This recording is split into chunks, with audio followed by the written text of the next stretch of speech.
What knowledge might save your life one day? EMT here. If you're ever choking on food in a public venue, do not go to the restroom to avoid causing a scene. Almost every death I've seen from people choking are found unconscious in a bathroom stall because they were too polite to seek help. Never use bleach and ammonia-based cleaning products at the same time, in the same room. A combination of both their vapors creates chloramine vapor which can kill you if inhaled. Check your cleaning supplies to see what's in them, especially toilet and tile cleaners. Always leave your itinerary with someone. If you meet strangers, i.e., potential bad people, on the road, always let them know that you are in touch with friends and family and that they know exactly where you are.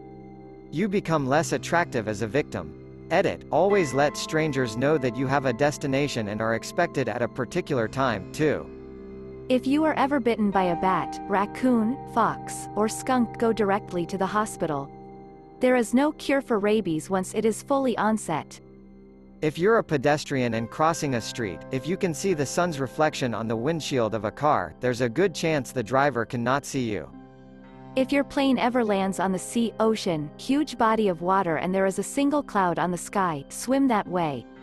Islands, continents make clouds.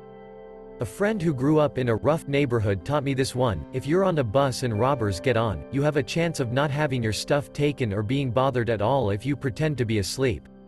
For all that it's scary for the passengers when one or two bleepers with guns climb on a bus, it's also stressful AF for the robbers. They have to keep their eyes on a lot of people at once to prevent anyone from calling the police, prevent the driver from signaling distress somehow, and prevent all passengers from reacting in dangerous ways.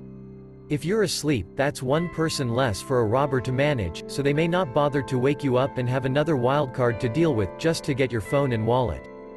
Firefighter training. If there is a fire, crawl out of the building. Do not stand up to run. 1 or 2 breaths of smoke are enough to do major damage and require hospitalization, if you get out at all.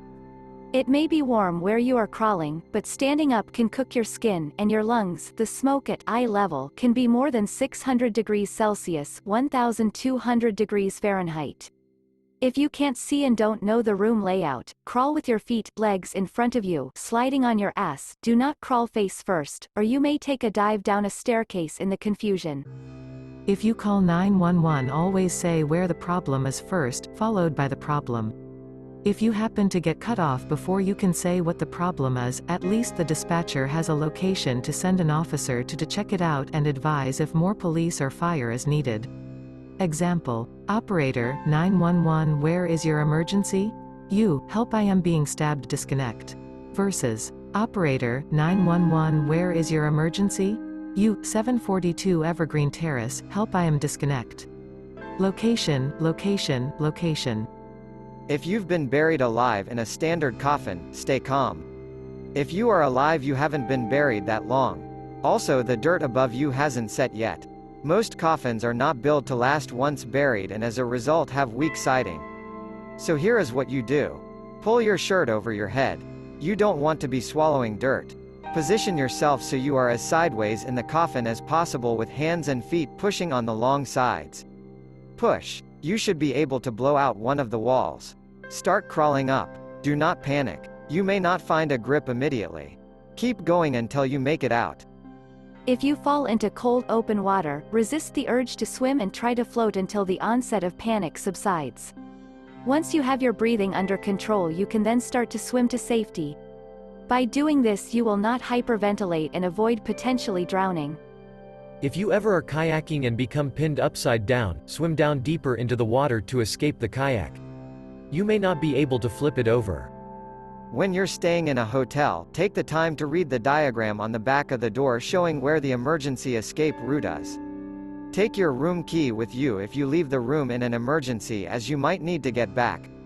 Have your shoes on when the flight you're on is landing or taking off. Statistically, that's when bad stuff happens and you don't want to be in bare feet for an evacuation. If someone is choking, ask them, "Are you choking? Bear with me." If they can answer you, they're not choking. If they can't, you can go straight to the Heimlich maneuver. If you're accidentally poisoned with methanol, ethanol is an effective treatment as medical help isn't immediately available. Don't get the drinks from the same place that poisoned you in the first place. If you're caught in an avalanche and buried under snow, spit to see in which direction you need to dig so you don't go the wrong way. If the tide suddenly goes out unexpectedly, run like you stole it, for higher ground. Maybe not your life, but everyone should have basic first aid, CPR training if possible. My dad collapsed on Saturday morning when he got up to go to the toilet, and neither me or my mum know basic first aid or CPR. The ambulance took 8 minutes to arrive and we only live 4 streets away from the depot. Luckily he came to, but there was a point where he stopped breathing. If he continued to not breathe, 8 minutes would be too late. Please learn and hope you don't need it, instead of needing it and not knowing. When you cut yourself as a kid, your parents always washed and cleaned the wound and put antiseptic on it before putting a plaster, band-aid, on it. They did it for a very good reason. And one should always treat every cut, no matter how superficial, with the same degree of care. Because one should never bleep around with sepsis. Polar bears have insane ADHD. If one is chasing you, intermittently drop clothing items like a hat or gloves. It will stop to sniff them. Normal prey animals don't shed whole pieces of themselves, the bear will be perplexed. Saw on Reddit somewhere else. Maybe not your life, but someone else's. If you're having a party, regardless of nature, and someone needs to go to the hospital, call a bleepin' ambulance. There are laws to protect you, but getting a citation is a lot less trouble than having someone die in your home. Same goes for if you're attending the party. Don't worry about the homeowner's tenants, worry about the person whose life is at risk. If you are in danger or in need of help, in a public place, it's almost always a bad idea to just yell, "Help." It's more important to be specific. Pointing at someone and telling them to call 911 will be more effective. The bystander effect can be a real bleep sometimes. That water you're about to dive into might not be as deep as you think. When touching something electrical, use the back of your hand. Using your palm on, say, a live wire will cause your hand to grab it and you be unable to let go. As an electrician, just don't grab electrical things at all. Let me do it, instead. If you kill a bee, a bunch more will come to that specific area, so it is a good idea to leave from there. Contrary to common myth, you can file a missing persons report before 24 hours have passed. Putting it off a day because they went missing that night could very easily be the difference between them being found or not. If a bear comes, always run downhill, never uphill. Also, don't climb up on a tree, it will go after you. If you're being followed, quickly try and hug someone nearby and whisper in their ear the situation quickly. Most people will just pretend to know you to keep you safe. If you ever fall, get pushed down from the platform onto the rails at a subway station, try to roll under the platform. Many stations have space there, like little overhang, for exactly that reason. If someone threatens you with a gun or something and they want to move you to another location, your chance of dying goes up considerably if you agree to relocate. What won't kill you in Australia? The wildlife. What will kill you? Getting lost in the outback. If you're lost and out of fuel, stay with your vehicle.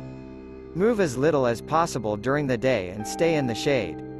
Conserve water. Rip off wing mirrors to shine at any search planes. You can drink your urine approximately 1 to 3 times before your kidneys start to pack it in.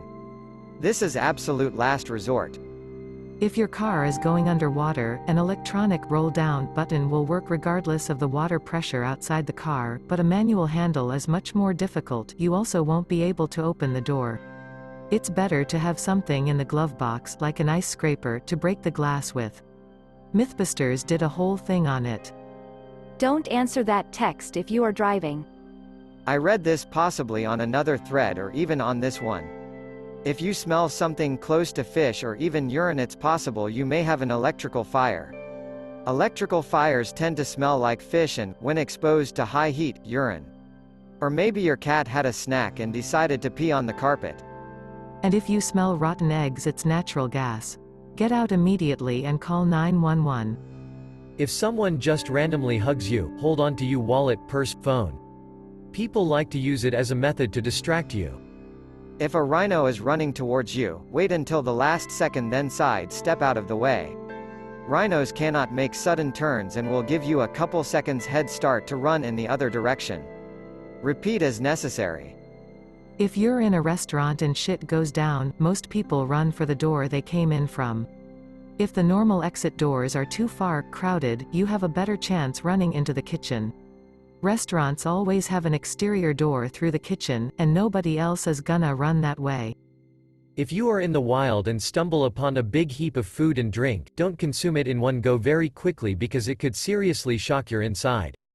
I'd say the survival rule of 3. Humans can survive 3 weeks without food, 3 days without water, 3 hours without shelter, and 3 minutes without oxygen. Helps get your priorities straight should it come to it.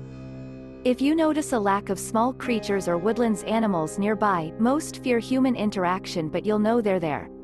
But if it is noticeably empty, then you're likely in a predator kill zone.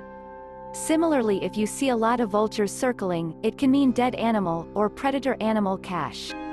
So be aware of this when you're in the outdoors. If you're lost in the woods with no sense of direction, go downhill until you find water.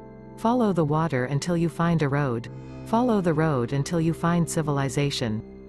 If you're gay, check a country's opinion, laws on gays before going on vacation. If you're ever charged by a moose, get behind a tree. They have about a 10-inch blind spot and they'll lose you. Google speakers and Amazon Alexa cannot call 911. When stuck in a rip current, don't fight it. Swim to the right or left of the beach until the current stops. A general thing, learn to swim, reasonably well. Learning to swim is one of those activities with practically no downsides. It's good exercise, it can be low or high impact, it's not particularly expensive, and it's a useful survival skill. Cows can't walk downstairs. Not sure how it would save your life, but it might. The more you struggle in quicksand, the faster you sink. Certainly thought I would need this more often than I actually do.